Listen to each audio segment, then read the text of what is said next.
नमस्ते दर्शकबिन, आज नेपालले आइसिसी टी20 वर्ल्ड कप क्वालिफायरको सुपर 6 को आफ्नो पहिलो म्याच युए विरुद्ध खेल्दैछ। नेपाल र युएले हालसम्म टी20मै 10 पटक आम्ने-सामने भएका छन्, जसमा 5 पटक नेपालले र 5 पटक युएले जितेको छ।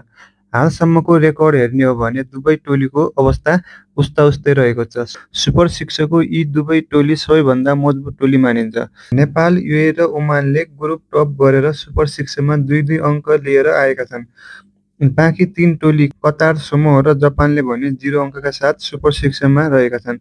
सुपर 6 मा नेपालले युएसँगको पहिलो सुपर 6 को खेल आज साँझ 4:45 मा खेल्ने तालिका रहेको छ। यो खेल दुवै टोलीलाई एकदमै महत्त्वपूर्ण रहेको छ।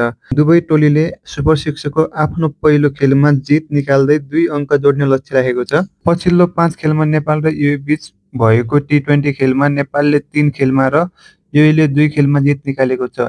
यसरी हेर्दा दुवै टोली एकअर्काको ठूलो प्रतिद्वन्दी देखिन्छ। नेपालले आजको प्लेइङ 11 मा पनि कुनै पनि परिवर्तन गर्छ जस्तो लाग्दैन। यस्तो रहन सक्छ नेपालको आजको प्लेइङ 11: ओपनर कुशल भुर्तेल, आसिफ सिख, रोहित कुमार पौडेल, कुशल मल्ल, दिपेन्द्र सिंह ऐरी, सन्दीप जोरा, गुलसन झा, सोमपाल कामी, नन्दन यादव, सन्दीप लामिछाने र ललित राजवंशी रहन सक्छ। दर्शकबिन, तपाईलाई के लाग्छ, आज नेपाल पहिले ब्याटिङ गरेमा कति रन जोड्न सक्छ होला र पहिले बोलिङ गरेमा कति रनमा युएले चाहिँ रोक्न सक्छ होला? कमेन्ट गर्नुहोला। अनि तपाईको आजको बेस्ट प्लेइङ 11 पनि लेख्नुहोला। खेल नेपाली समय अनुसार 4:45 मा रहेको छ। भिडियोलाई अन्तिमसम्म हेरिदिनु भएकोमा धन्यवाद।